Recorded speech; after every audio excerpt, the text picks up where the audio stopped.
predictions might have to be revised, although a lot of his chapter dealt very solidly with the makeup and the mentality of Myanmar's military that has had a coup. So, are we okay to run now? We're rolling? Do you have any slides? Well, I'm not going to use them all, just in case. So we're streaming now. Okay. So, good evening all. Thanks for coming tonight and watching on Facebook. I think we're streaming now. I'm Gwen Robinson, President of the Foreign Correspondents Club of Thailand. And tonight, as you know, we are here to launch two books that are dealing with highly relevant topics, the militaries of Thailand and Myanmar. Before I turn to that, I'd just like to, a little bit of shopkeeping to remind you, we are finally back fully in business after a long period, well, first of lockdown last year and semi-lockdown or severe distancing restrictions. We're still observing those, which is why you're all sitting far apart, but we're more or less functioning, and we hope to be bringing you a lot of programs in coming weeks. And to kick it off after tonight, tomorrow, we have a very interesting program on Thai architectural heritage preservation with some top experts who will sort of talk about some of the issues going forward, not just in Bangkok, but around the country. And then on the 3rd of March, we have our long-awaited, much worked at panel on the reactivation of 112, the otherwise known as lèse majesté law. And we'll have a lineup, very interesting and probably thought-provoking lineup, talking about the issues involved, and the panel will include those who are for and against that law. There'll be other things coming up, so please look at our website and tune in, or even come to the club. So turning to our event tonight, and I can see our two panelists who are tuning in from America and Myanmar are on the screen there. Our book launch and discussion about two books, Praetorians, Profiteers or Professionals, Studies of the Militaries of Myanmar and Thailand, is one book that consists of 8 essays, and we're very lucky to have, I think, 4 people involved in writing and editing that book tonight. And the other one is Infiltrating Society, the Thai military's internal security affairs, about the well-known and sometimes notorious ISOC branch of the Thai military by Ajahn Prangtong there. So I will introduce the speakers, and I think without further ado we'll move on, because it is a very big panel, and it was partly because we were very fortunate to find Nayanu there on the screen in Yangon. So just to run through very briefly, to my right here is Marwan Makan Marka, the Asia regional correspondent for Nikkei Asia, and a long-time observer of the military here. Next to him is Ajahn Prajak Kongkirati, director of the Direct Jayanama Research Centre and Deputy Dean for Research and Academic Services at the Faculty of Political Science, Thammasat University. Next to him is Dr. Paul Chambers, lecturer and special assistant on international affairs at the Centre of ASEAN Community Studies, Faculty of Social Sciences at Naresuan University in Pitsanulok. Next to him is, as mentioned before, Dr. Prangtong Pawakapan, Associate Professor, International Relations Department at the Faculty of Political Science, Chulalongkorn University. And on the screen on the far left is Ajahn Khanda Naknoy, Associate Professor in the Department of Economics at the University of Connecticut in Connecticut, US. And a special thanks to Khanda, who got up at the crack of dawn, and I think right now it must be not even 7:30 in the morning there, and it looks cold outside. So thanks, Ajahn. And Next to her is Nayan U, Yangon-based Myanmar analyst and a former resident fellow at the Pacific Forum of Centre for Strategic and International Studies, and he is a former candidate for the People's Party, which is the party of the Generation 88 activists in Myanmar, who ran in the November 2020 election. So he also might give us some insight into that, as well as the Burmese military and what it has been up to in the last few weeks. So to kick off, I'd like to ask Dr. Prajak, perhaps as one of the three editors of this excellent book of essays, and I'll talk about the other two later on, but over to you, Ajahn. Maybe you can give us an overview and tell us about the genesis of this remarkable book. Okay, thank you, Gwen, for having me here. And as if the Thai government and Myanmar government know that FCCT organized this event, right? Today, Prime Minister Prayut welcomed the junta appointed foreign minister from Myanmar. So we don't know the exact detail of that meeting, what they talk about, but it's an interesting development, right? Thailand is the first country that the coup leader sent a formal letter, asked for the support.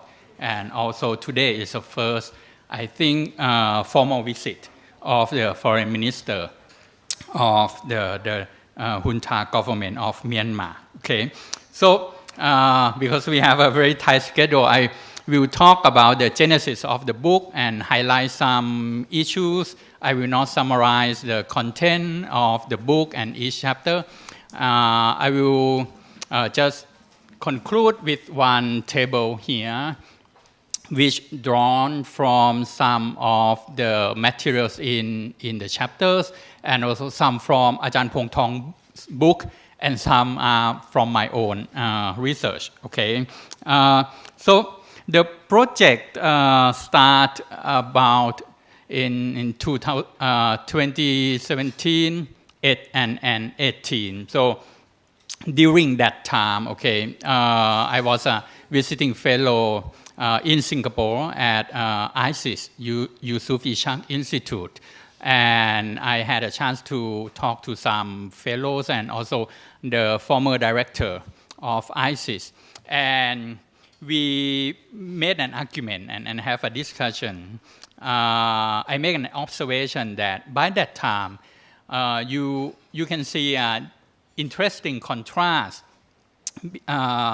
between what's happening in Thailand and in Myanmar, right? Around 2018, during that time, Thailand is still under the military government by the NCPO. No election yet, and it seems like the election has been delayed, again and again. Why in Thai?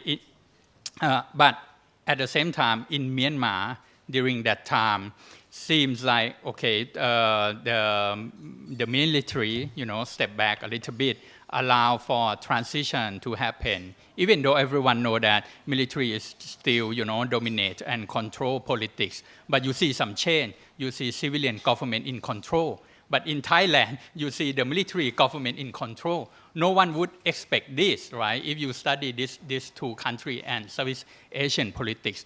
So we think it is an interesting project to compare these militaries in Myanmar and Thailand. And then, to our surprise, no book at all, try to compare these two militaries. The two obvious case of, military intervention in politics and have a heavy influence not only in political realm but in social, economic, and cultural realm of the country. If you look at other countries in the world and also in ASEAN country, you cannot see other militaries, having influence in this kind, except in Thailand and in Myanmar. So in the world that the military intervention and the coup is so outdated, why? We see we still see, the active involvement of the military in politics and business. So that's the genesis of the book. At the beginning, we are so ambitious. We we aim to have 8 chapters, 4 chapters in each country, to compare history, ideology, organization, and business interests of the military.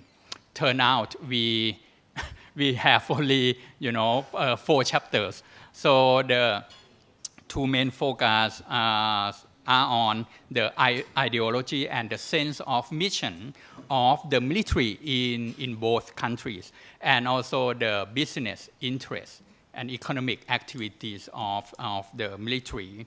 So we believe that in order to understand the military involvement in both countries, you cannot... Can we have phones off, please? This is time up? Please put your phones on, So on silent. we cannot look at just only the contemporary politics. We need to have a historical perspective. It's very important to... Can you please turn off the phone? It's very important to have, the historical context since the nation building, the state building, and also the Cold War context, the counterinsurgency experience, heavily, shape both the ideologies and sense of mission of militaries in Myanmar and in Thailand. I thought Chan Pong Thong book did an excellent job in tracing back to the Cold War period and how counterinsurgency period shaped Thailand military up until today. Okay. Another topic, another issue that I want to highlight is about difficulty to do a research on the militaries in both countries. That's why we came up with only 4 chapters. Many authors that we approach them to write an article for us. Some who live in Myanmar, they finally withdraw because of the sensitivity of the topic and the danger to pursue this kind of research. And some withdraw because they have no access to the data that they need enough to write a good chapter. So you will see in the chapter on the business interests and economic activities of militaries in Myanmar and Thailand. Both authors did an excellent job, but still a lot that we don't know about, the scope of activities of business empire that the Myanmar army involved, the Thai army involved, a lot to explore and investigate. And okay, now with the table, I have to say that not all of these conclusions are drawn from the chapters in this book. Okay, some are from my own research on the so-called Prayut regime that I try to explain what happening in Thailand since the 2014 coup. Okay. If you compare the Myanmar army and Thai army in terms of ideology, I would say the guiding ideology for the Myanmar military is nationalism, plus the ethnic nationalism, right? Burman-based nationalism. But in Thailand, okay, as I think Paul will say a lot on this, it shifts over time.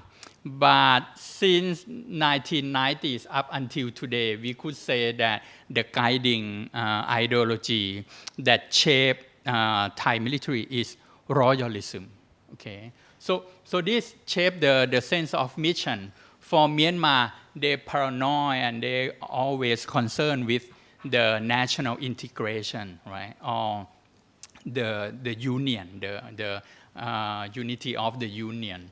But in Thailand, I think the most important mission, the priority, clearly is protecting the monarchy. When they say national unity, is also based on the nation that have the monarchy as a center of the nation. Okay, I will go quickly on this. For civil-military relations, it's clear that both militaries do not accept the civilian supremacy.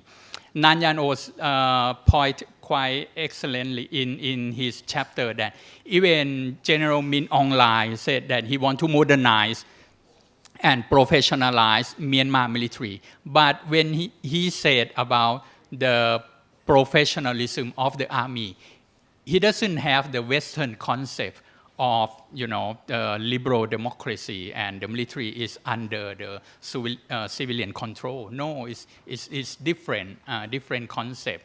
So when he talk about professional army, it's still the army that involved heavily in controlling politics. And I think another big difference between Myanmar and Thailand military is Myanmar military operate in a political landscape that they have no other competing actors. They are the ruler, they control the country up until recently, right, that they open the space for the civilian politicians, for the NLD leaders, to govern a little bit. But otherwise, they are the one who at the top of the political structure. But in Thailand, the Thai army have to operate in a more complex structure. For a long time, they have to build relationships, sometimes in cooperation, sometimes, have to confront with the monarchy. The relationship shift over time.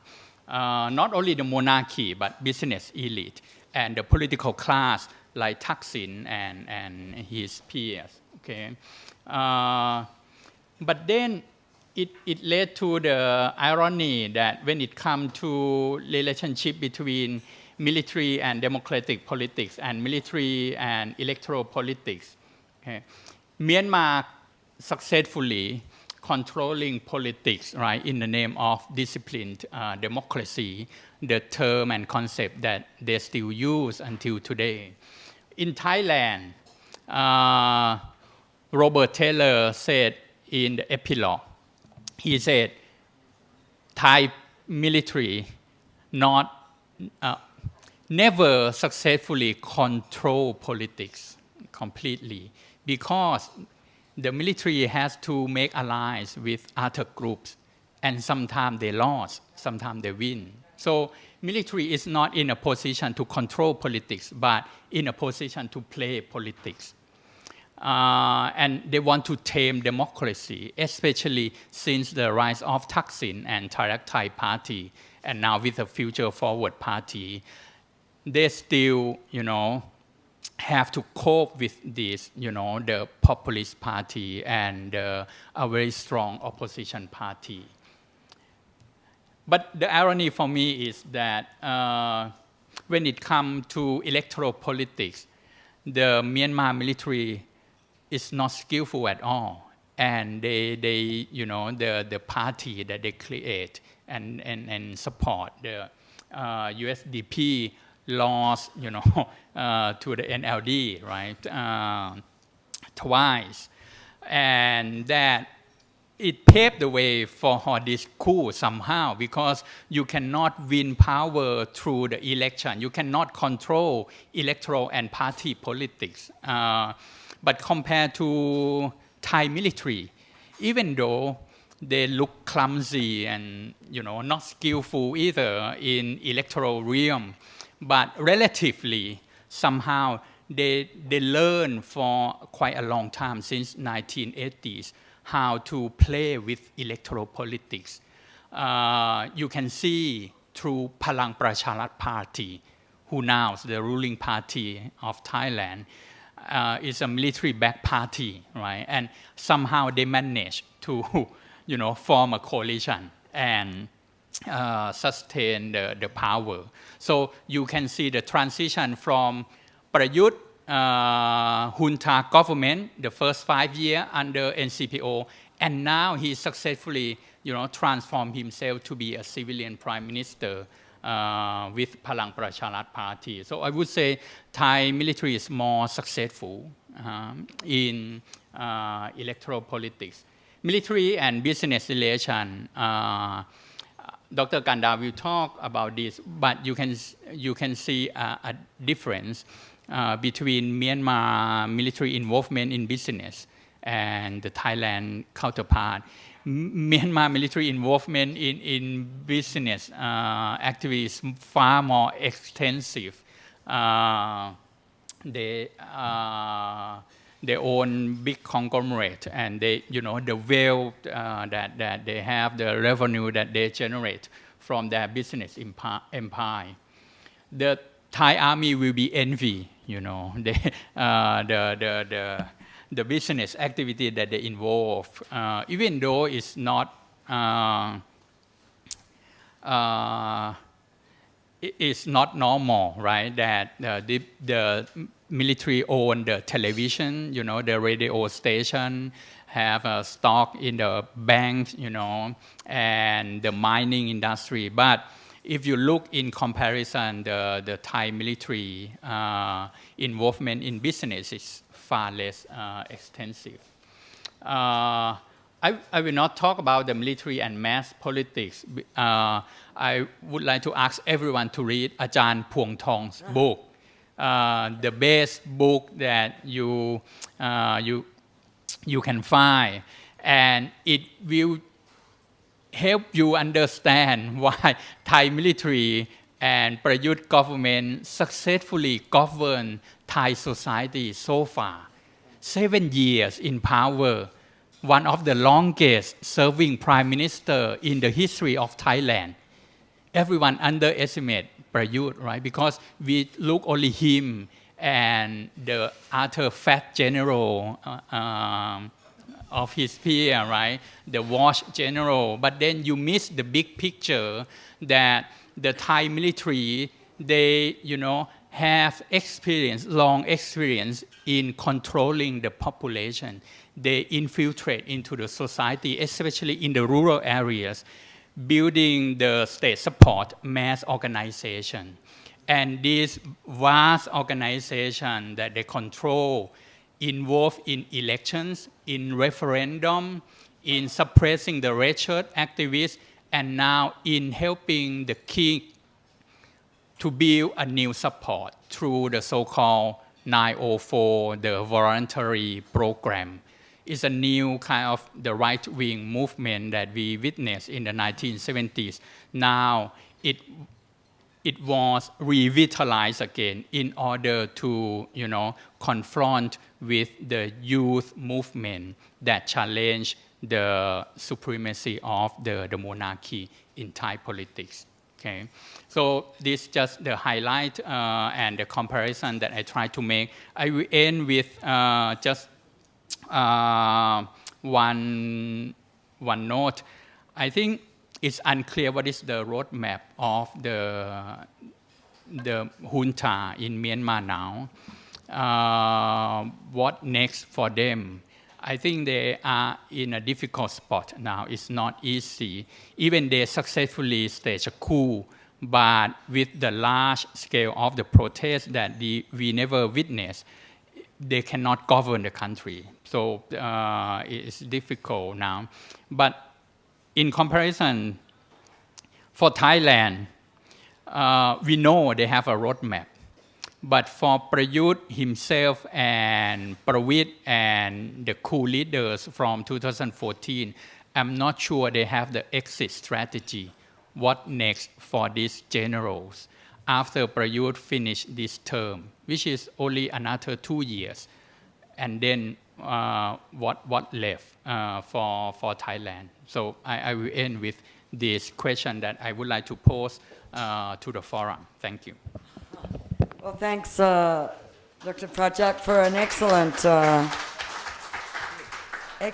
talk that raised many questions, which I hope we can come back to. And I think this is a moment we can segue over to Yangon and hear from you, Nayanu, your thoughts there. And I'll hand over to you. Thank you. Can you hear me, Gwen? Yes, maybe you could speak up just a little bit. Okay. Can you hear me now? Yes. Is everyone okay with that sound? Yeah, please. Yeah.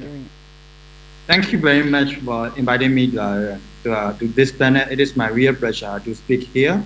So I'm speaking from Yangon. As you know, it has been more than 3 weeks, 4 weeks already, and people are still protesting.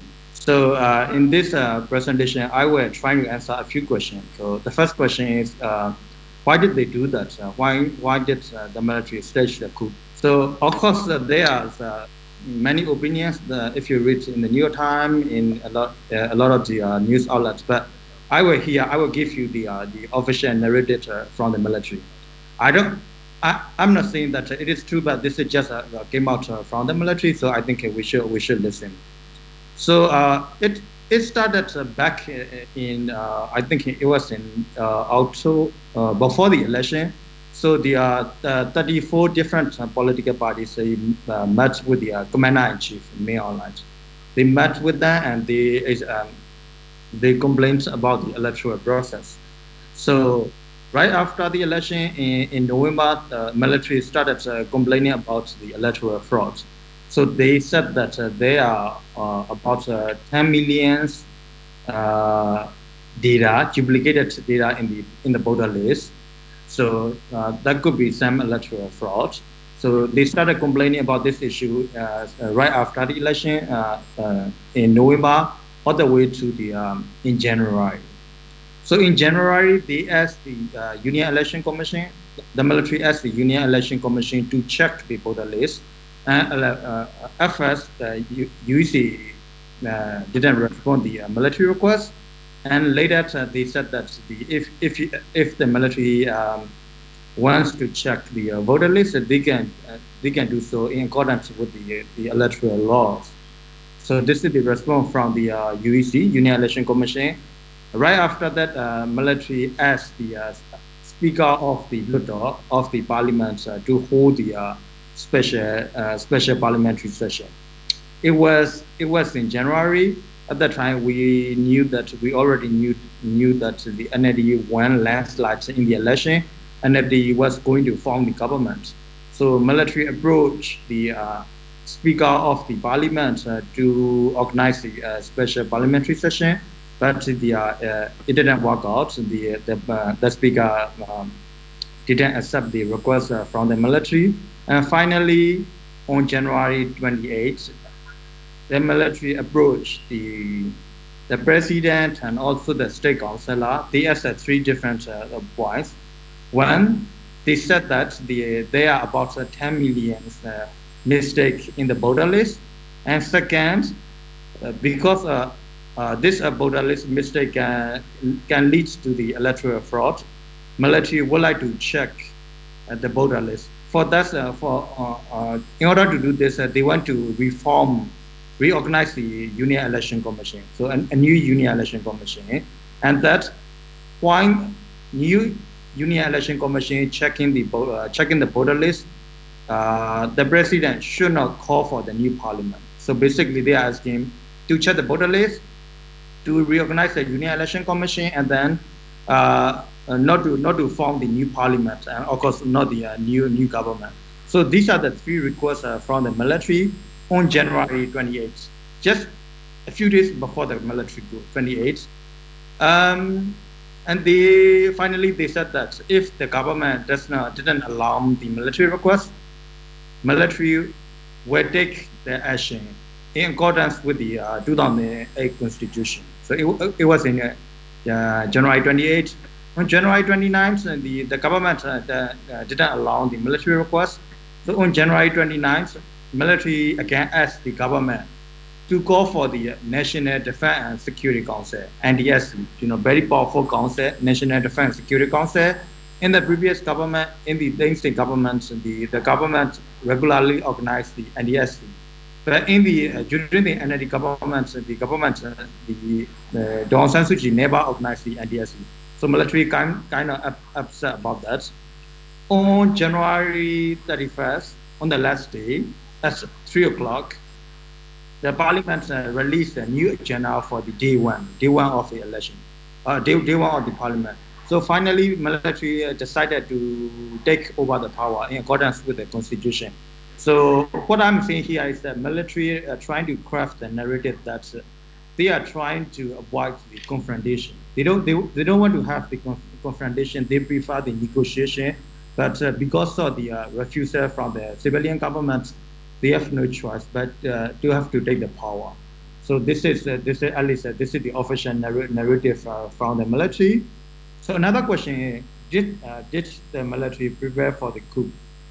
My answer is yes. They do prepare to stage the coup. For example, you know that in Rakhine State, the military have the heavy fighting with the Arakan Army, AA. So AA and military has been fighting for 2 years, and it was a heavy battle. But right after the elections, the military make the surprise to everyone. They try to talk with the Arakan Army. They hold the bilateral talk 2 times, one in the border areas and one is over the internet. So finally, they kind of reached the agreement to hold the fighting, kind of the temporary ceasefire agreement. But that showed that the military was kind of preparing for the coup, because the military knew that they could not fight for the 2 brothers at the same time. They could not fight with the ethnic arms organization while they are trying to deal with the massive protests. So yeah, and what are the military roadmaps? So there are 5 roadmaps that the military laid out right after the coup. The first one, they said that they are gonna check the electoral issue, electoral fraud, including the electoral fraud. So they will check it. They already set up the new Union Election Commission, the first step. And second, they will work on the COVID issue, treating the COVID issue. So basically, the military is saying that they will keep working on the providing COVID-19 vaccine to the civil servants and the entire country. The second thing, that roadmap is the economy. Because of COVID-19, Myanmar is suffering a lot of economic crisis. So business are losing the money. You can see many unemployed people in the country, so on and so forth. So military said that they were trying to improve the economy, and the fourth roadmap is a peace issue. So they were trying to have the negotiation with the ethnic groups, ethnic armed organization EAO for the peace issue. And finally, within 1 year or at the end of the state of emergency, the military will organize a new election, and they will transfer the power to those parties who that win the election. So these are the 5 different roadmaps that the military laid out. So they assured that they will continue to political policy, economic policy, and peace policy from the previous government. They won't make any major changes in this policy making process. So these are the issues. These are the promises from the military, and they said that they will transfer the power. So another question: what are the response from the people, including the NLD and other pro-democracy political parties, and also from the public? So 3 different strategies that we are using. We mean the pro-democracy people who are against the military coup. 3 different strategies. The first strategy is the NLD form CRPH committee representing Pali Bidangsu Hlupta. So in other words, this is the kind of the official parliamentary informal parliamentary body that NLD is founding, National League for Democracy founding. This is the committee where the the MPs who are about to enter the office, they found the committee CRPH. CRPH is using the political means to defend the military rule. For example, they appoint, I think just yesterday, they appointed the one special envoy to the UN. They also appointed the one representative to the Excuse me, Nayanu, can we just make it clear you're talking about the NLD members of Parliament Right. creating the CPRH. Perhaps, that's fine. And maybe continue for a little bit, but then we'll move on and come back to some of these points. But I wanted to ask you one question specifically about your chapter. So just maybe keep this one short. And Yeah, sure. Another study, this is the page for legal battles. Another one is the CDM movement, the civil disobedience movement. So basically, people are calling civil servants not to go to office. So CDM movement, and finally the protest, people power. People are protesting out on the streets. So so far military doesn't mind about the CRPH, but they are more scared about the CDM movement.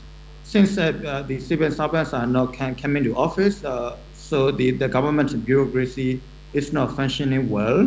So especially in the healthcare sector, so the doctors are not coming to office, nurses are not coming to office. So the military is really worried about the CDM movement. So that's why they are trying to arrest the leaders of the CDM movement. They're trying to arrest the people. The celebrity and the daughters, the well-known daughters, so on and so forth.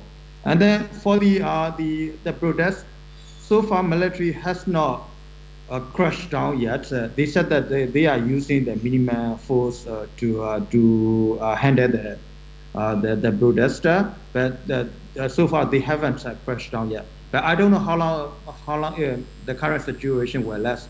Maybe in coming weeks, the military might change their minds and they can start, do the same violence. right. So this is what is really happening in Myanmar. In the last election, I did run as a candidate from the People's Party. So if you want to ask me about my experience during the election right now on the street, I'm happy to take your question as well.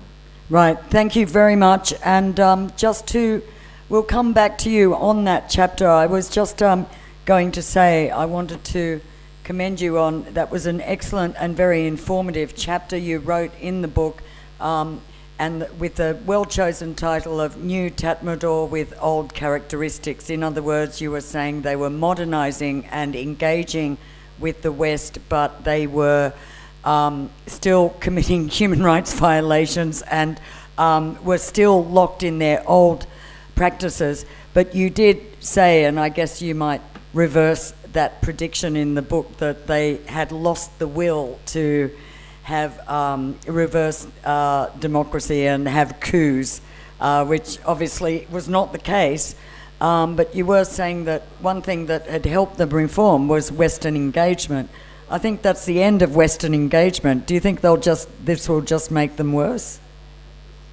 Yeah, I think I would say that I want to say it is a mistake. But I think in the last 10 years, the Western community should engage more with the Myanmar military. We know that the Myanmar military does not want to. Right. So you thought it was a good thing.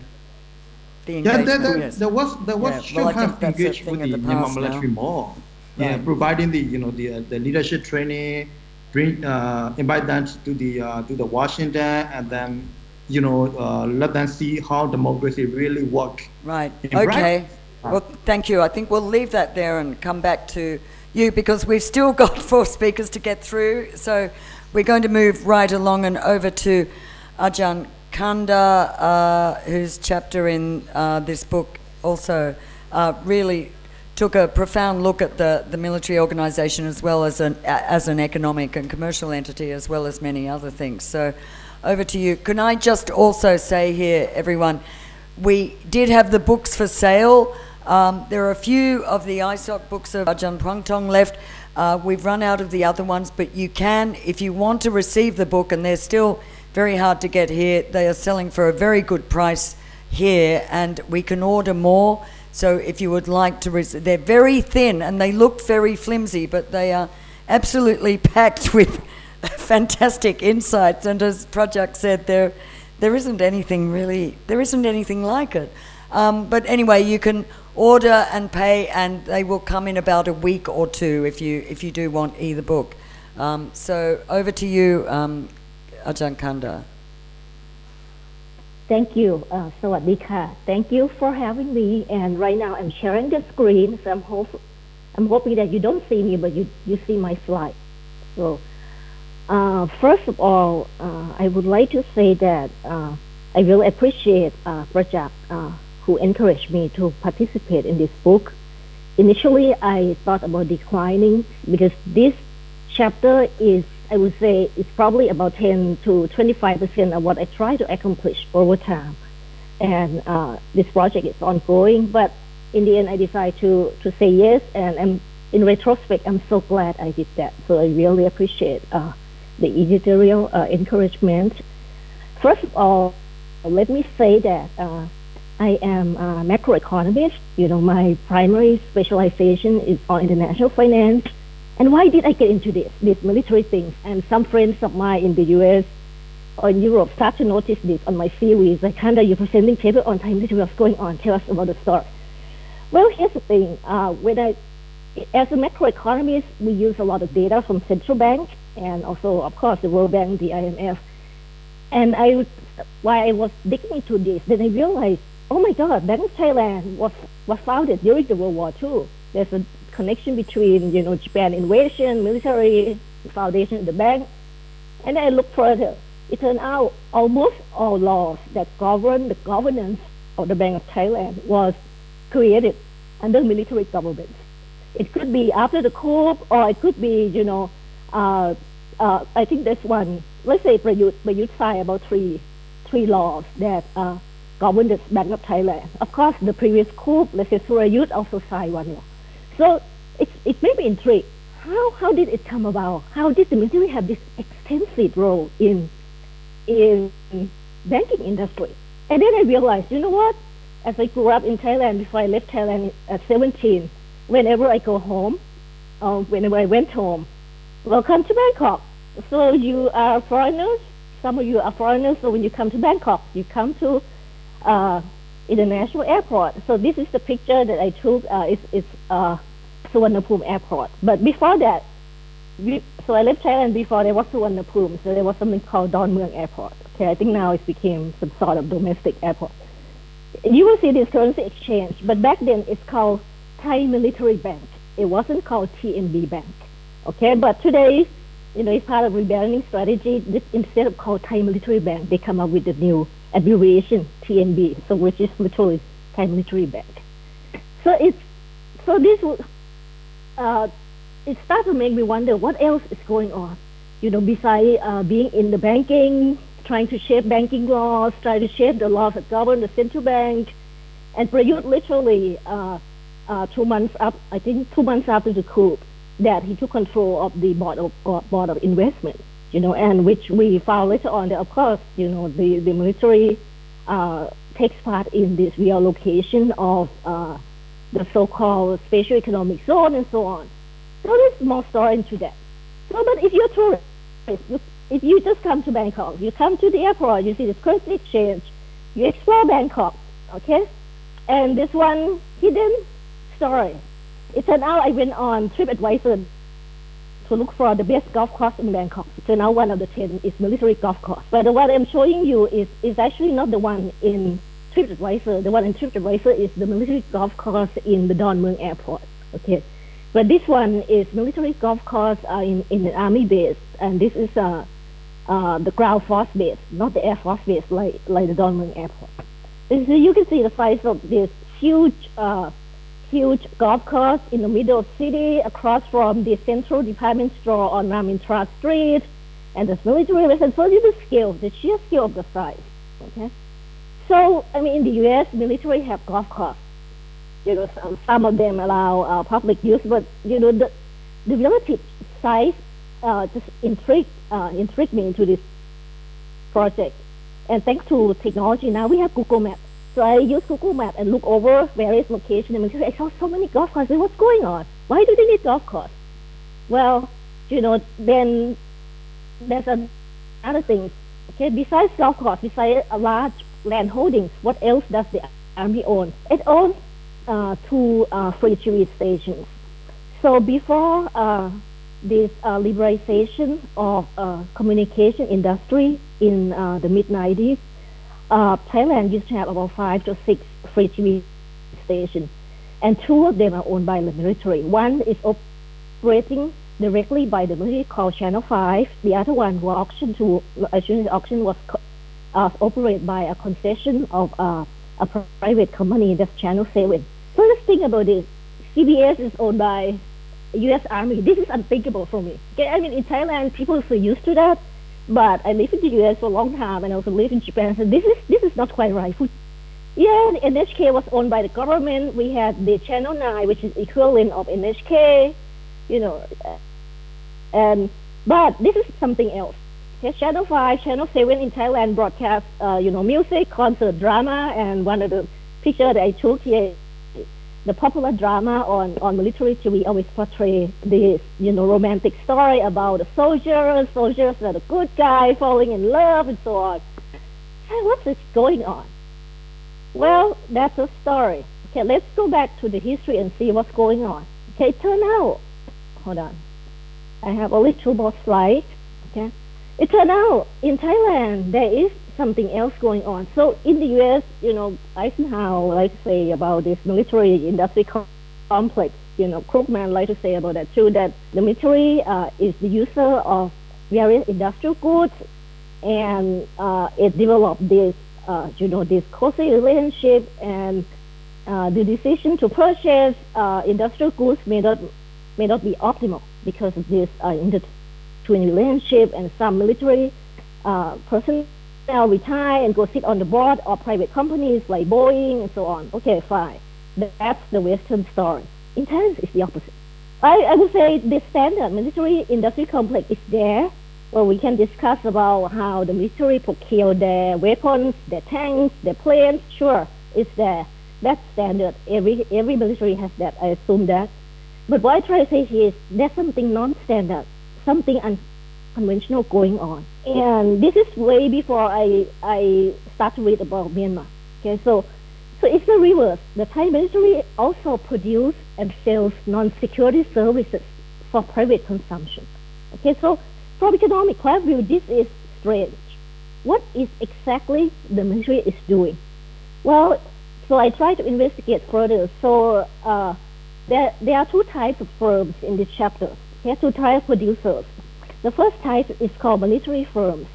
So these are the companies that are owned by military units as institutions.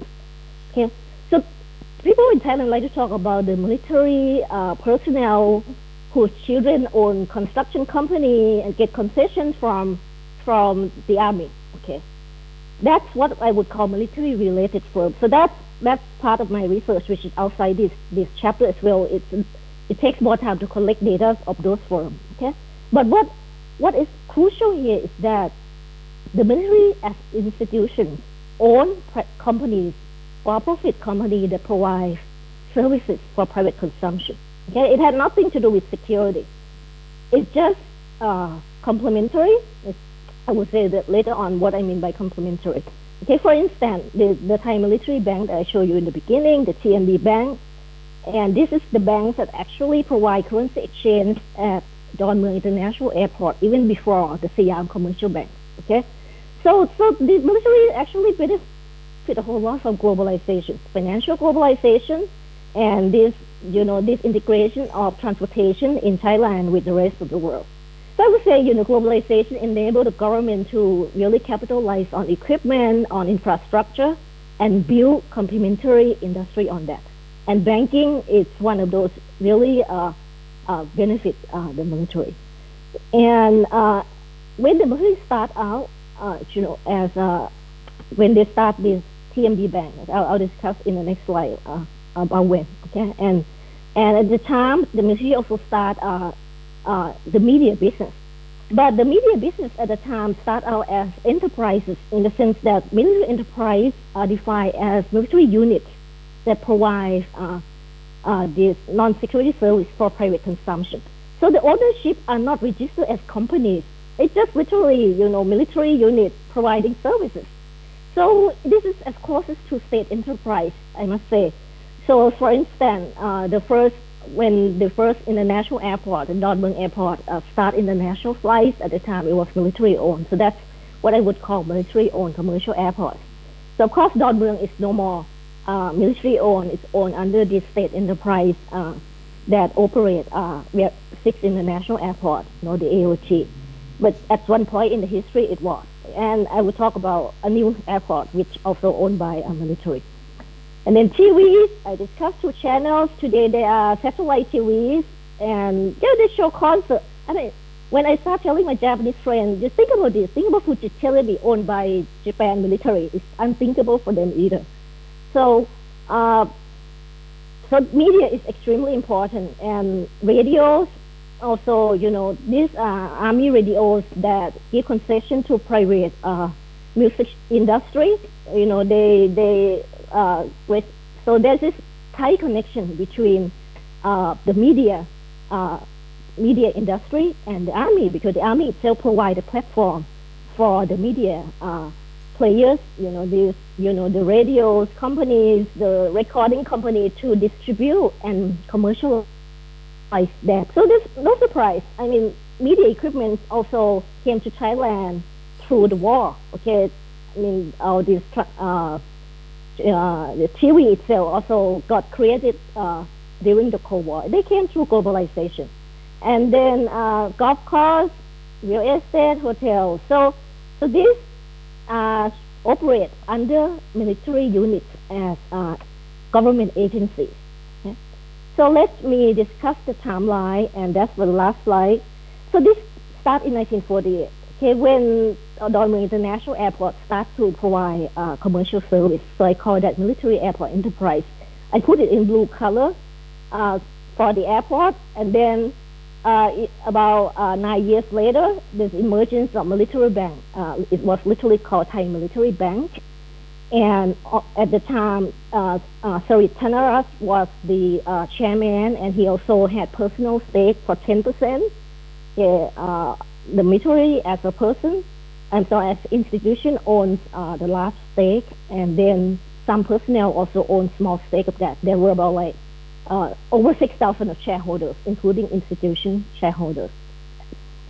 And then at the same time, I talk about the TV and radio, those are media enterprise.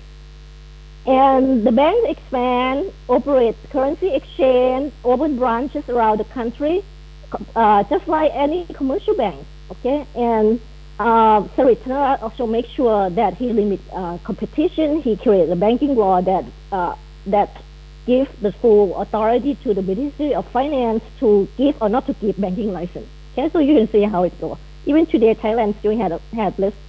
Thailand never had more than 20 banks. Think about it. And so then in 1983, it was, I believe it was under Prem Sinasilanoon when the Thai stock exchange started to expand and Thailand get emerged even more with globalization to foreign direct investment. And so the military bank went public. Got listed in stock market. So this is really define the difference between the Thai military business and some other business, let's say in Myanmar. Okay, they really emerge in stock market. They don't shy away from capitalism. Okay, so let's take off with the stock market. It expands, and of course things did not go well once bank expands so quick. You have this excessive risk-taking, non-performing loan. Then the crisis came in 1997. We had financial crisis. The military got bailed out from the government. Of course, then the government became a major stakeholder. So since then the military tried to sort of rebrand the military bank, sold shares to the ING banks, and then some more look for partners, the Singapore DBS. And recently, the military sold share to Thanachart Bank, which is a Thai new bank. But some people would just go look at the website and say, well, since 1997, the military had been a minor shareholder. I'll come back to this question later. Okay, is this really minor shareholder or not? I'll talk about that when we discuss about the coup. Then really look further. Somewhere along the line, well, Google came in 98.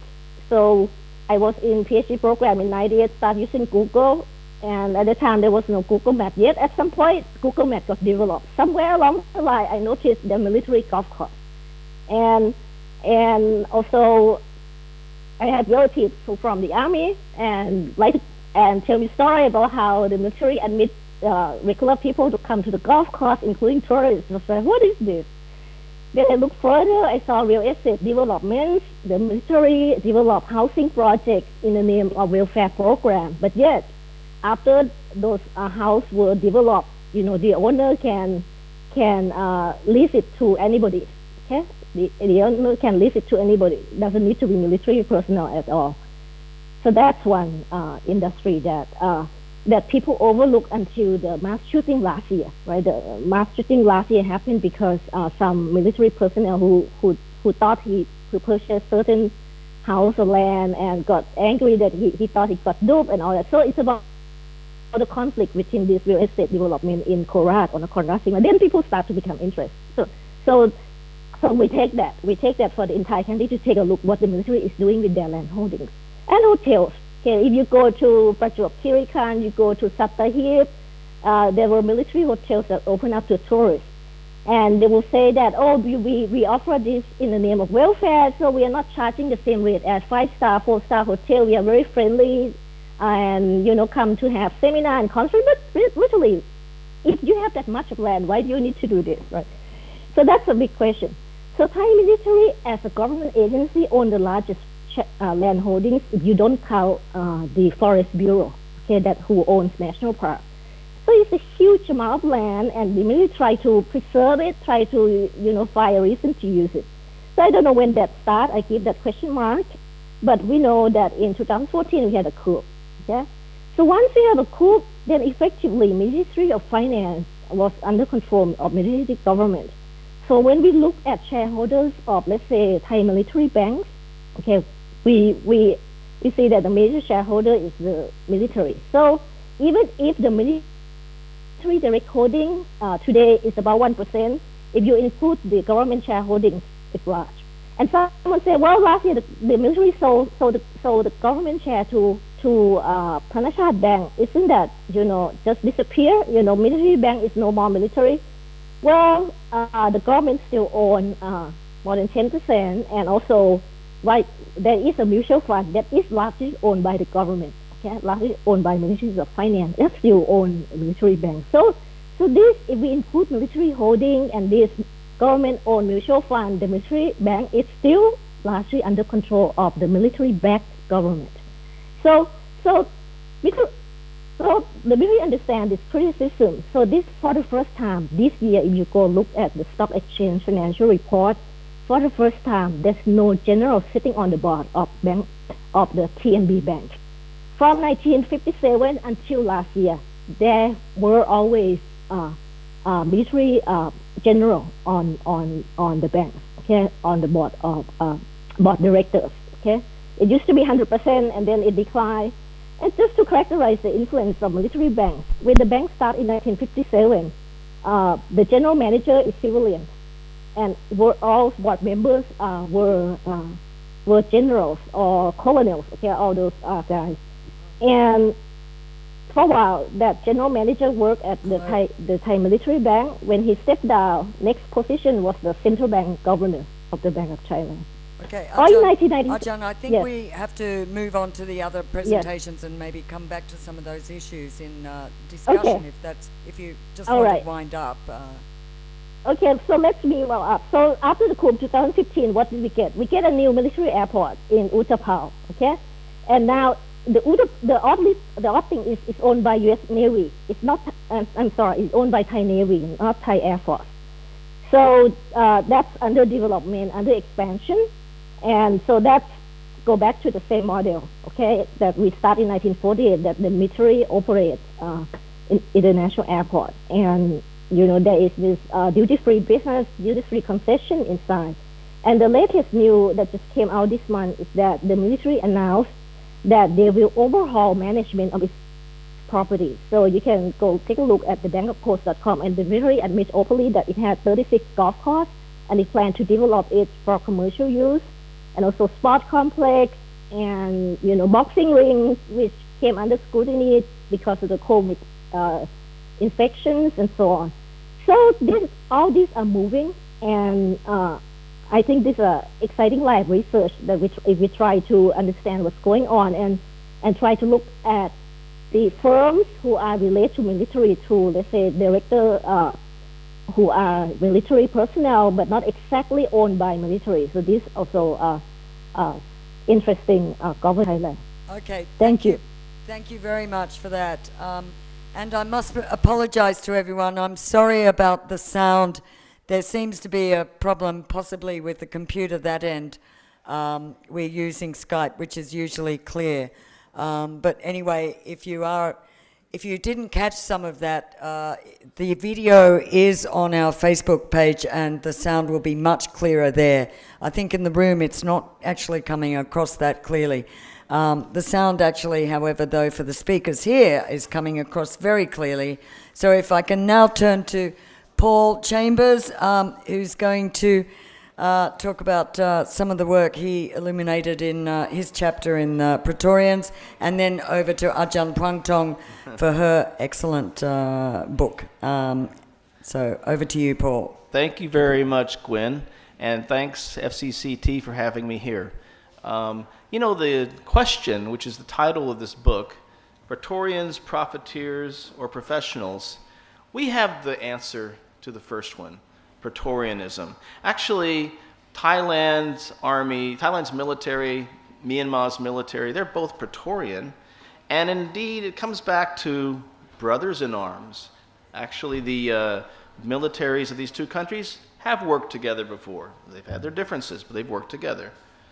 And if we look at, mixed, mirrored Praetorianism, I think the military of each country can look at each other in the mirror. There are quite a few similarities. The classic definition of Praetorian states is from Perlmutter, who says, the military tends to intervene and could potentially dominate the political system. I think that works for both countries, but in different ways, clearly, okay? Okay, but definitely there is camaraderie between these militaries. Certainly, General Min Aung Hlaing has a connection with the late Prem Tinasulanon. Prem was considered his godfather, or Min Aung Hlaing considered him the godfather. So it is plausible, I think, to look at Thai coups in order to understand those in Myanmar. It's actually plausible to look at Thailand to understand Myanmar. But I won't be able to look at all that. I'm just going to look at my chapter and really examine what I wrote. Okay, both countries have coup-prone militaries. Coups. I tried to find many photographs of all these coups, but I ran out of space. But there's plenty. Okay.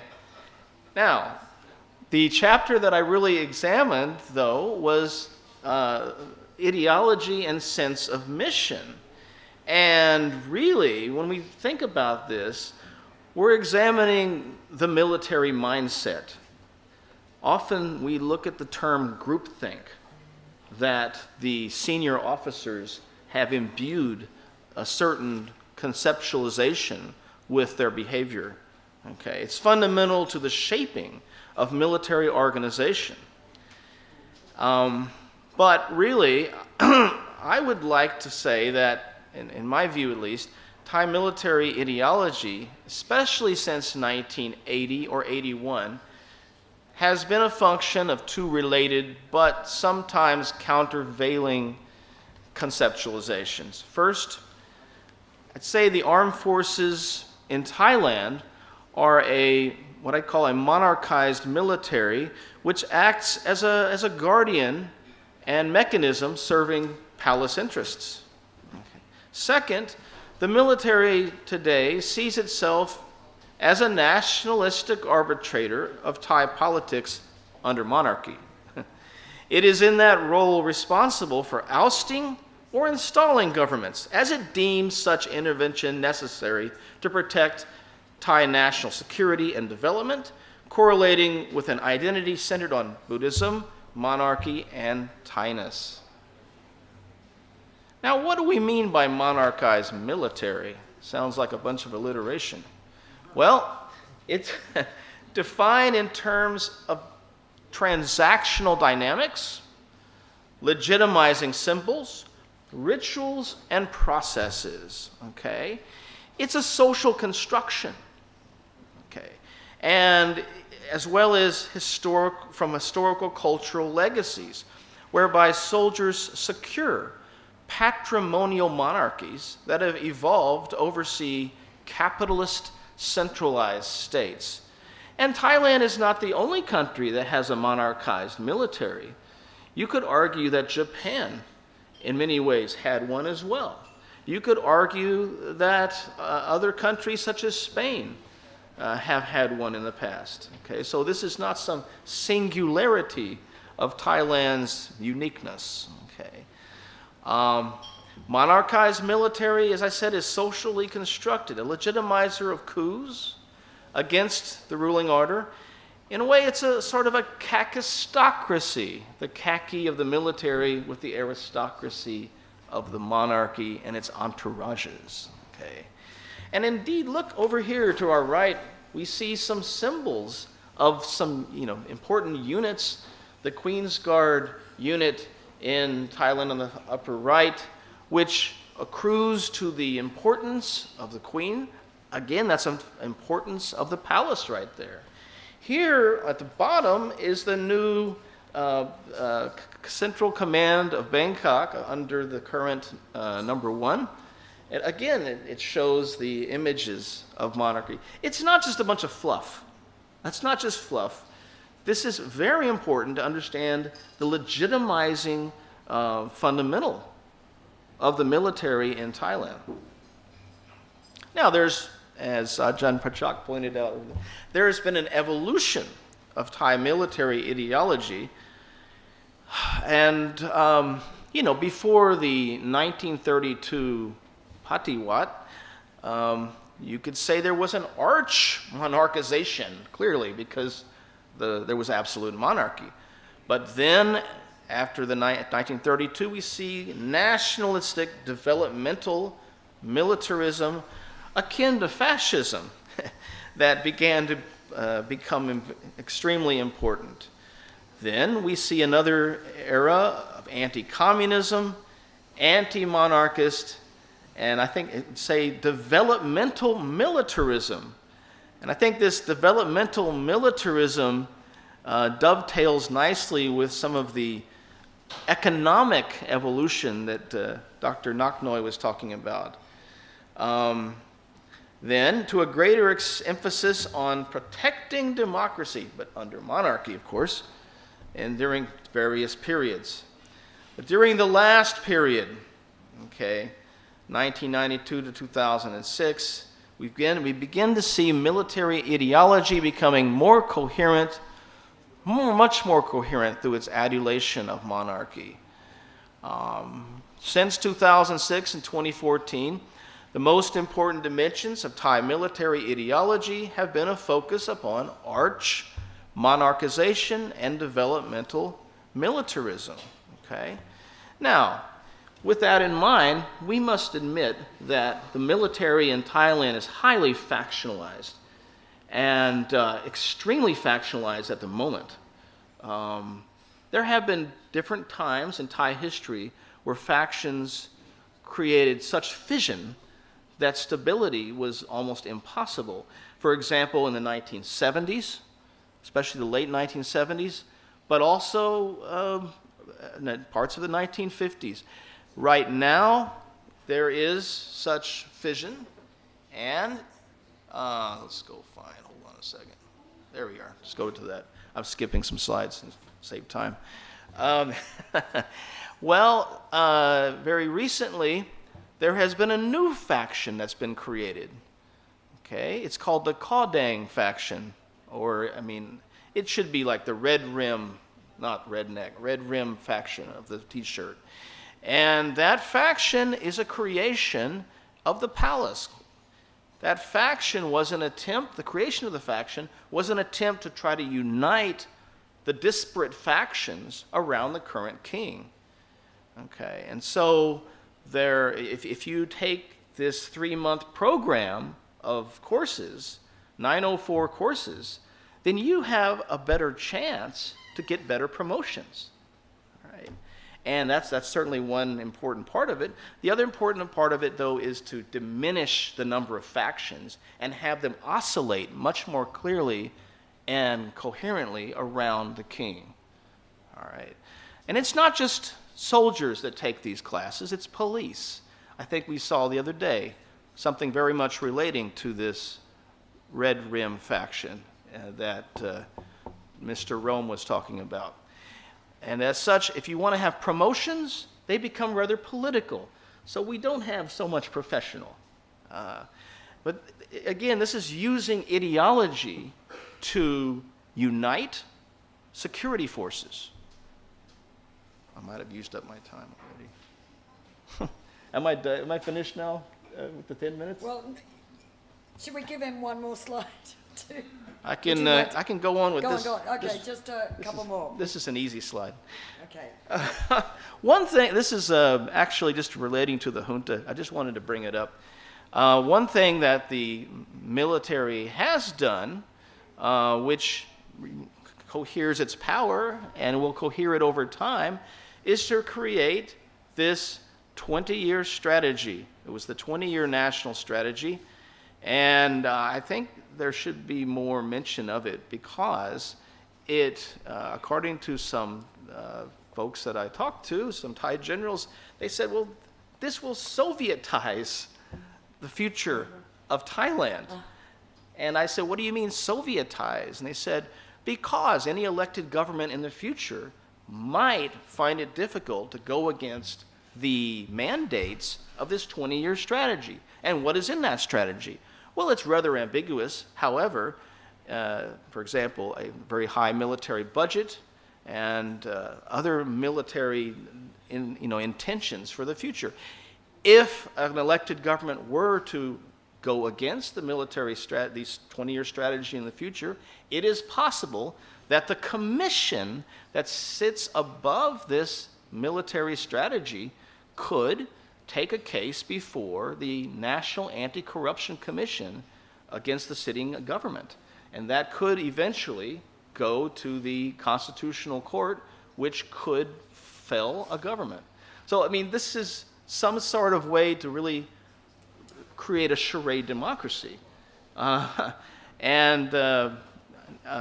I think that's probably all I have time for. But well, yeah, but do you want to actually sort of pronounce your actual overall conclusion, takeaway? Yeah, my overall conclusion is that, for my chapter at least, is that Thailand's military ideologically is coherent in the sense that there is monarchization that unites it together. And that monarchization becomes tangible in terms of palace endorsement for coups, in terms of promotions, in terms of the legality of the 112. Because the lèse majesté law is simply making tangible this coherence of ultra-monarchization.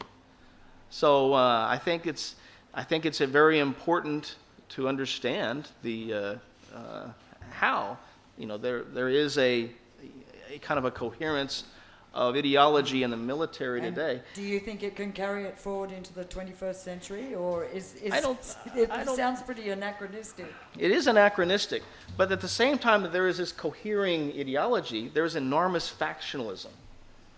And so what I've seen is that, yes, there are different units in the Thai military that certainly are championing their group's hold on supporting monarchy. We're doing it better than the other unit over here. So Queen's Guard versus King's Guard, this sort of thing. Wong Tae-wan versus Buddha Papayak, etc. And so there still is factionalism. And there, as I said before, there is the Red Rim faction that the king has created. However, what's resulting from that is sub-factionalism within the Red Rim faction, you see. And so all of the military is still quite monarchized, but there are subgroups within it. And so I believe that factionalism will continue in the military, as outdated as that is. But I also think that the ideology of a monarchized military will persevere. That's all I'm saying in the first 10. Well, thank you very much. I'm trying to be very quick. Thanks. I had to totally change. You said it. So, Ajahn Puangtong, I think you can carry on from there with Paul having sort of drawn that big picture, and you're telling us about how you delved into ISOC.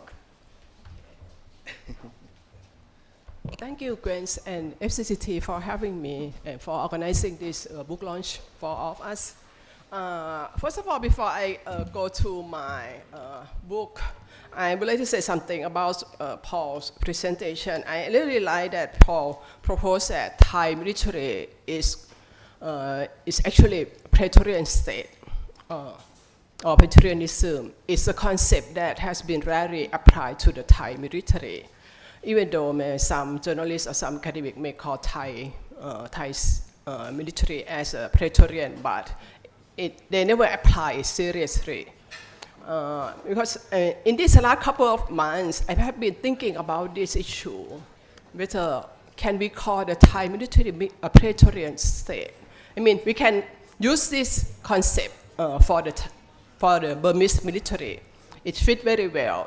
Actually, it fits the concept of the highest degree of military power. There is a military Praetorian state.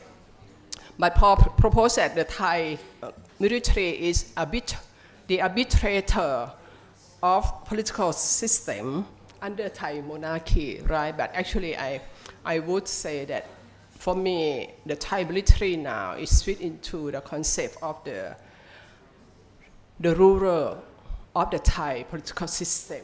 It wants to be the ruler. It don't want to be the arbitrator anymore. The arbitrator is a lesser degree of military power in politics.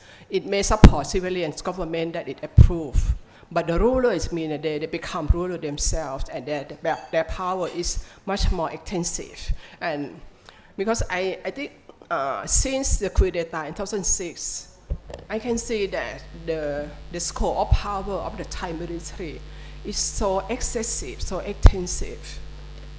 I mean, this is just another idea before I go to my book. Okay, just want to give a note to support Paul about this concept of the Praetorian state. Anyway, this book, Infiltrating Society, is my first research on the Thai military. I never done research on the Thai military before. I do it because I always feel that military is a male-dominated area, and I don't have connection with the military officers. But anyway, after the coup d'etat in 2014 by the NCPO, I mean, there are so many incidents that piqued my curiosity, and all of these incidents were not supposed to be under the military. I would like to show some pictures here, such as the forced eviction of thousands of families from the forest reserve area, mass mobilizations, and many of the mass organizations are militia. They are allowed to carry arms. Many of organizations involve local villagers nationwide.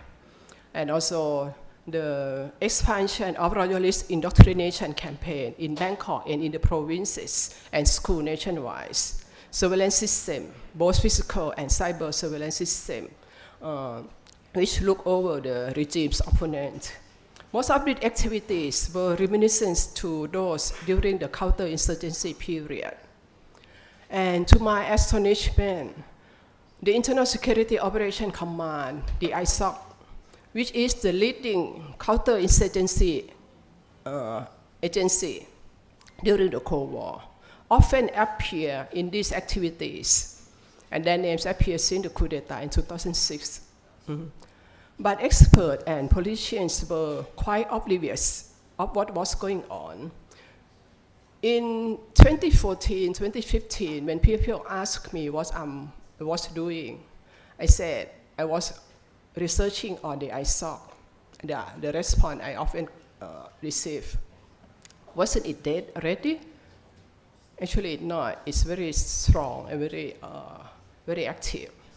So I tried to understand what happened, and at the same time kept warning the Thai public of what happened by giving public talks and interviews to the Thai media several times. So the key questions of my research and in this book is how and why this such role of the military continued after the fall of the communist insurgency in the mid-1980s.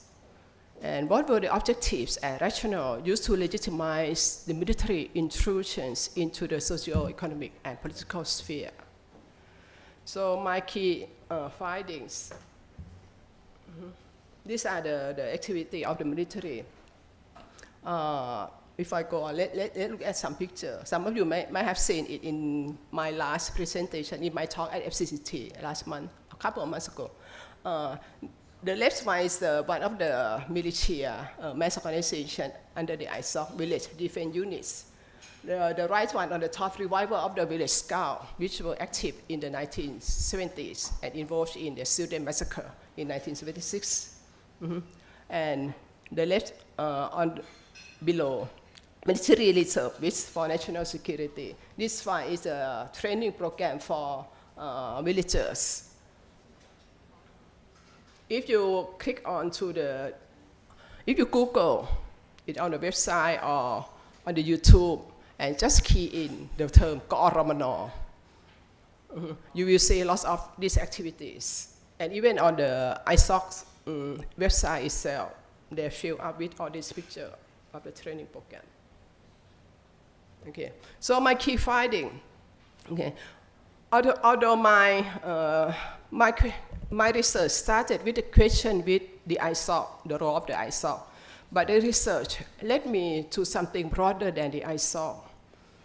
My book argues that not only the ISOC, but all branches of the Thai armed forces nowadays, including the Supreme Command, the Air Forces, the Navy, and especially the Army, are involved in internal security affairs, which are termed civil affairs project, or in Thai, กิจการพลเรือนทหาร Their mission is so broad, including defending and promoting the monarchy, eradication of poverty, democratization, protection of natural resources, prevention and mitigation of public disaster, combating human and drug trafficking, building political unity, which means the color politics, promotion of tourism, promoting Thailand's economic competitive edge, promoting Thailand's special economic zones, and promoting the King's sufficiency economy philosophies.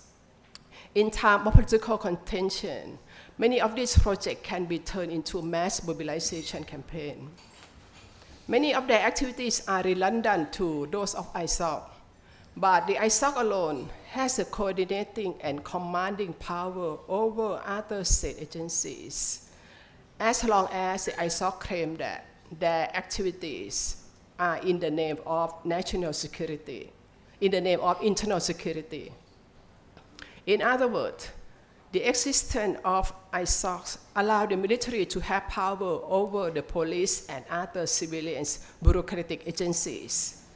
This is the reason why they keep the ISOC, why the ISOC is still alive today, despite the death of communist movement several decades ago. No democratic society should tolerate such thing. But this happened in Thailand since the counterinsurgency period, with little concern or awareness among civil society and politicians. This book also argued that one important factor which opened the gate for the military boundless power is the broad definition of national security threat, which blurs the line that distinguishes internal security from normal domestic affairs. One key issue I would like to emphasize is that the expansion of the army-led internal security happened through intentions, plans, and support of important institutions, including the monarchy. It didn't happen naturally. Since the counterinsurgency period, its power is legitimized by constitution, administrative orders, organic laws, national strategic plans, national development plans, and the Internal Security Act. So that the internal security mechanism became the infrastructure of power through which the military and its royalist allies can control the society and undermine the power of elected governments. Indeed, in this book, I also argue that internal security is the raison d'etre, or the reason for existence of the Thai armed forces, and the source of power of the military since the counterinsurgency. Importantly, when this mechanism was institutionalized, it has an autonomous life. Its operation became so routine that it rarely drew comment, let alone analysis or criticism.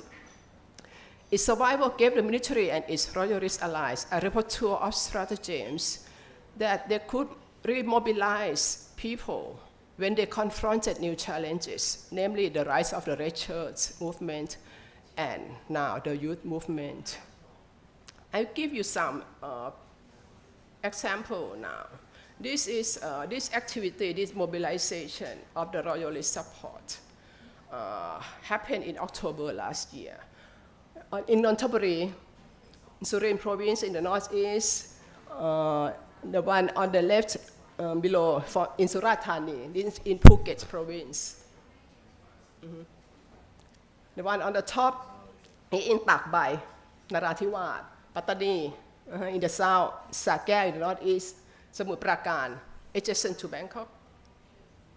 There are many more of this, and the one these two pictures are by the former communist comrades. Military, the ISOC, are very capable of mobilizing the former communist comrade to become, now they become the royalist comrade. These are just an example of the mobilizations of the royalist supporter under the ISOC. And I noticed that this mobilization started in October last year, and since then, I rarely saw any flash mob by the youth in the provinces. It happened in the big city with big university like Khon Kaen or Chiang Mai only, but you hardly see any flash mob by students in the provinces. But before October, you see several news, maybe not in the English, but in the Thai media always show that. Small group of students here and there, school students also, university also always organize a small flash mob. But after this happened, I rarely see them. And also the attack of the student at Ramkhamhaeng University, that was to scare students to do so. So this photo shows how quickly the military was able to remobilize its popular base across classes and regions, turning people into political weapons against the regime dissidents. On one level, the remobilization, which still relies very much on the weakening royal hegemony, has reflected a lack of imagination or of new thinking, but it remains a dangerous tool. On another level, it shows just how central to the Thai military understanding of both its political role and its relationship to society. The internal security apparatus serves as a springboard for its lasting involvement in politics and government. They don't want to leave politics. They want to stay forever, longer than the next 2 years than the youth government. Whether it's sustainable is another question, but they aim to control, to be the main controller of the Thai politics, especially when the royal hegemony is weakened. Unfortunately, politicians often rely on the military and ISOC to handle domestic problems. When the country faces new security threats, civilian governments have been quick to grant ISOC and the army the authority to address them, such as the case of opposite governments, suppression of the rituals, and Thaksin's action in the 3 southernmost provinces and the anti-drug campaign. Thaksin relied very much on the ISOC and the army on these 2 campaigns. The limited reform attempted by elected government never touched the internal security apparatus. This was partly because internal security has long been dominated by the army, and partly because a coup remains the military's most effective weapons for bonding politicians to keep their hands off security reform. So civilian oversight does not exist in the internal security affairs. So my final note, Thai political system may become more democratic in the near or far future, but as long as the internal security apparatus are in the control of the army and conservative allies, electoral democracy will remain fragile, will remain unworkable. Popular elected government will be unstable and easily undermined by the military state within the state. Thank you. Thank you very much, Ajahn. So we're nearly out of time, but Marwan is going to brilliantly identify the gaps in these amazingly thorough presentations. And just to a very short word, which is Marwan is I think one of the best connected observers, reporters of the military in Thailand, and also has a great regional view and probably knows more about the Sri Lankan military than anybody else does as well. But he's been around for a long time and recently has done some excellent work on the diversification of procurement policies by the Myanmar military and their incredible sort of shift slightly away from China and towards Russia and the dynamics there. So I'm sure you've got lots of insights, Marwan. I'm throwing it open to you. We were going to take questions. If people are keen, if there's 1 or 2 burning questions in the room, we will look at the ones in Facebook. Maybe there is room for 1 or 2 if people want to stay. So, Marwan, over to you. Thank you, Gwen. Those of us who are foreign journalists in Bangkok invariably measure how long we've been in this country by how many coups we have lived through or witnessed. I am a veteran of 2 coups, but there are colleagues of mine who have been through 3, 4, 5. We generally make the mistake when we understand Thai military politics that the coup is the indicator of how backward Thai politics is. But Ajahn Phung Thong's book helps fill a very important void that the military's effort to, as she said, suppress the growth of politics is a backstory that we often don't cover until it sort of surfaces every now and then. And she has done a magnificent job in projecting how ISOC, which began as an agency to counter the spread of communism, once communism ceded to become a threat to the Thai security establishment by 1980, the attention focused to the new enemy, which was the growth of democracy. And I always find this is a Thai paradox. Thailand has great development indicators. It has great social indicators. I mean, Bangkok is one of the most vibrant, modern, cosmopolitan cities in Asia. But Thailand's politics is backward, deformed, and pre-modern. And it is that explains why the presentations on Thailand today in Ajahn Phung Thong's book and the one that Ajahn Prajak and the others contributed is possible because, for instance, the establishment of mass mobilization that takes place is because there has been no space for the creation of political parties. political parties in most countries play that role of connecting between the people and government, but the military does not want to see the growth of political parties, and I think she does a very good job with that. Paul, I think the fact that we have these two books as our presentation is good because, for instance, Paul, what he didn't say, which is while the thrust of his presentation was on the relationship between the monarchy and the military, if you read it, his contribution traces the 10 phases of the military's ideology. And what often is forgotten is that Thailand's modern military began as a creation of King Rama V, end of the 19th century.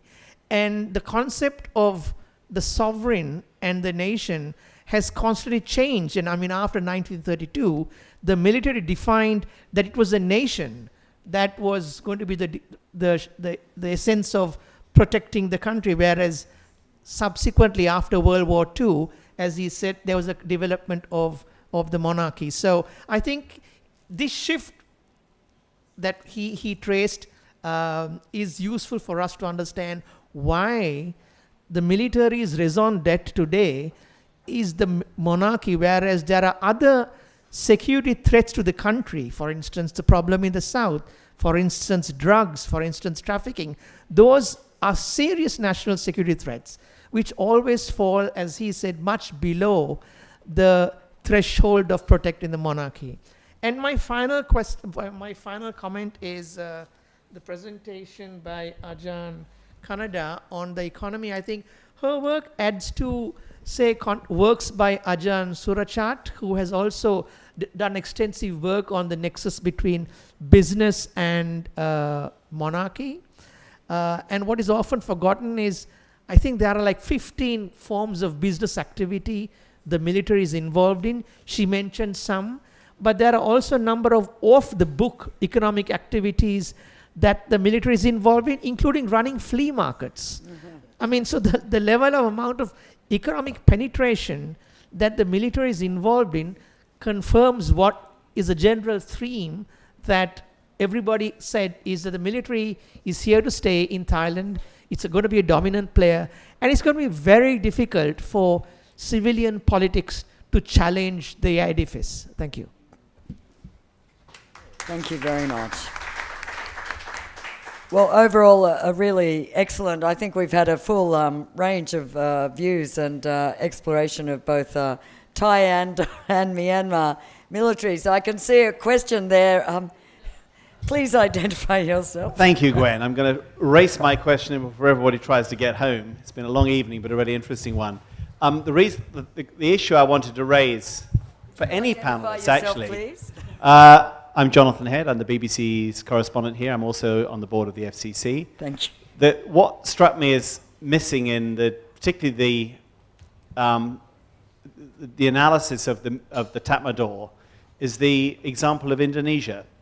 Everyone's comparing Tatmadaw with Thailand, but from personal experience, talking to the Tatmadaw, when they were building their disciplined, flourishing democracy, they had Suharto's Indonesia in mind years after it had collapsed and been discredited, but they still saw that.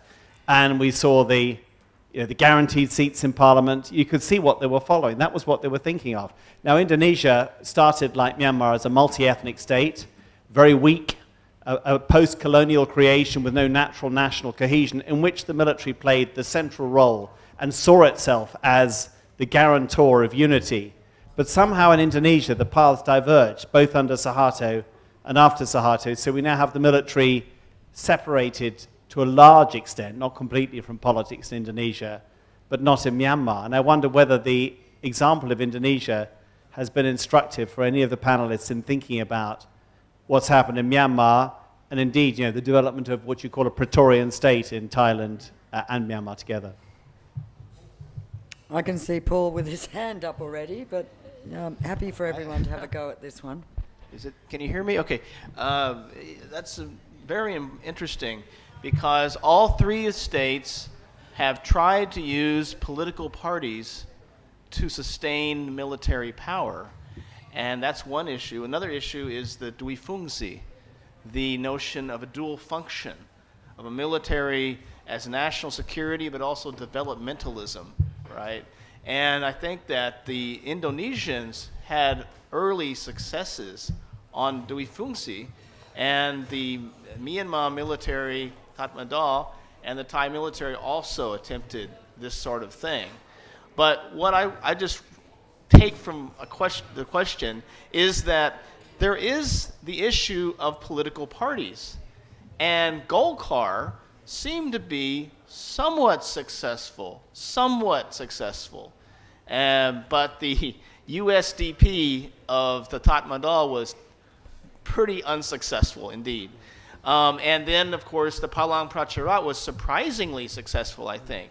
And the reason I think that Palang Pracharat would be more successful than the USDP is simply because the Palang Pracharat, and maybe Golkar, I don't know, were able to use vote canvassing networks from previous parties. But in Myanmar, there is no history of vote canvassing networks. There is no history. They have to come up from scratch for their party. So that's why I guess the Min Aung Hlaing sent that letter, one reason, to Prayut asking for help with the democratic process. Maybe they'll also send a letter to the Indonesians. That's what I'd say. Thanks. Yeah. I would to ask a few more notes.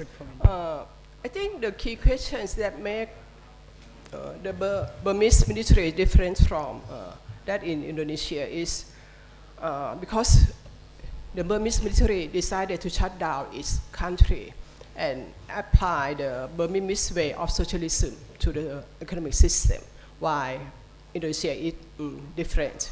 It embraced capitalism and opened its country. So economic development in Burma is monopolized by the military. I mean, how long it's closed its country? Since 1962.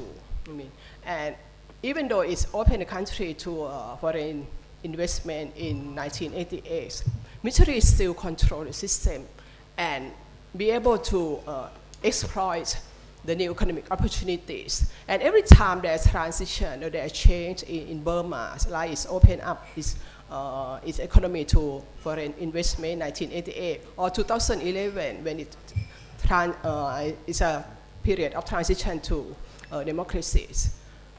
The economic empire of the military is bigger, not smaller at all. It's getting bigger. It means that its stake is bigger, so much so that it can't compromise with the elected government. So when Aung San Suu Kyi is trying to make change to the constitution, it's not just the constitution or electoral system that will be affected, but the empire, the economic empire of the military, of the armed force as a whole will be affected. So they can't compromise.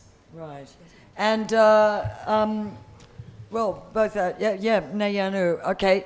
Please keep it short, yes, and then Ajahn Khanda, I think all of you have a view on this very interesting question. So thank you. Can you hear me? Yes. Yeah. Thank you for your question, Jonathan. So I mean, you are right that the Myanmar military. Could you speak up a little bit more, Ajahn? Yeah, thanks. So you are right that the Myanmar military look at the Indonesia back in the early 2000. That's why you have the 2008 constitution where military took 25% seats. But remember that the 2008 constitution and the later political setup was the exit strategy of the century, the previous commander-in-chief. So in 2010, 2011, and early 2000, we may have looked at the Indonesia model. But right now we are dealing with another commander-in-chief, Min Aung Hlaing. He is only 65 years old. I think this time the military might not be looking at the Indonesia model, but they might be looking at the Thailand case, Prime Minister Prayut.